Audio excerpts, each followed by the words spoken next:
నైతిక మరియు సేవా ప్రధానమైన ప్రపంచ కార్పొరేట్ ప్రపంచంలో టాటాలు వ్యాపార దిగ్గజంగా, అవినీతి రహిత వ్యాపారంగా అసాధారణమైన ఖ్యాతిని కలిగి ఉన్నారు. వంశ పారంపర్యంగా మానవతా విలువల పరిరక్షణకు కట్టుబడి కొనసాగిస్తూ వస్తున్న వ్యాపార జైత్రయాత్రలో 1991లో టాటా కార్పొరేషన్ చైర్మన్గా బాధ్యతలు స్వీకరించిన రతన్జీ దాదాభాయ్ టాటా పాత్ర అసాధారణమైనది.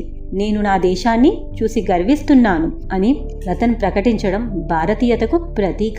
107 సంవత్సరాల నుండి ముంబైలో అరేబియా సముద్ర ఒడ్డున సగర్వంగా నిలిచిన తాజ్మహల్ హోటల్ పై 26/11/2008న 60 గంటల పాటు ఉగ్రవాదులు దాడి చేసి 160 మంది మరణానికి కారణమైన దుర్ఘటన తర్వాత 21 నెలల పాటు మూతపడింది. ప్రతి సర్వీసు ఉద్యోగికి పూర్తి వేతనం, మరణించిన వారందరికీ న్యాయమైన పరిహారం, చుట్టుపక్కల అప్పుడు సంచరిస్తూ నష్టపోయిన వారికి కూడా ఆర్థిక సహాయం అందజేస్తూ తన మానవతా దృక్పథాన్ని ప్రకటించారు. ప్రతి సంవత్సరం టాటా లాభాల్లో 3/2 వంతులు అంటే దాదాపు 2,000 కోట్లకు పైగానే సామాజిక బాధ్యతగా సేవా కార్యక్రమాలకు ఖర్చు చేసేవారు. జంషెడ్పూర్ స్టీల్ ప్లాంట్లో సాధారణ కార్మికులతో కలిసి పనిచేయడానికి చేరారు.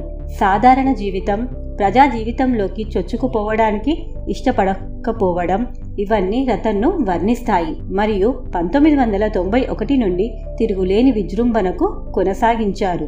అతని నాయకత్వంలో టాటా కన్సల్టెన్సీ సర్వీసెస్ పబ్లిక్గా మారింది.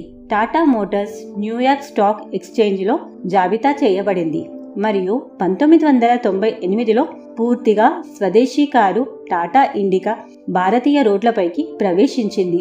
అంబాసిడర్ను వదిలి రతన్ కూడా టెక్నోవర్స్ ప్రపంచంలోకి ప్రవేశించారు.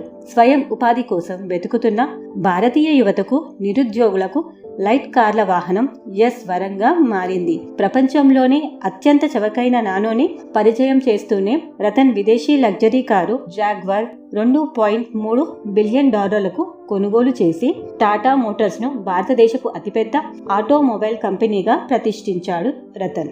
ఆంధ్రప్రదేశ్లో మొట్టమొదట మొబైల్ సర్వీసులను అందించింది కూడా టాటా టెలికమ్యూనికేషన్స్. రతన్కు 2000వ సంవత్సరంలో పద్మభూషణ్, అనేక జాతీయ మరియు అంతర్జాతీయ అవార్డులను అందుకున్నారు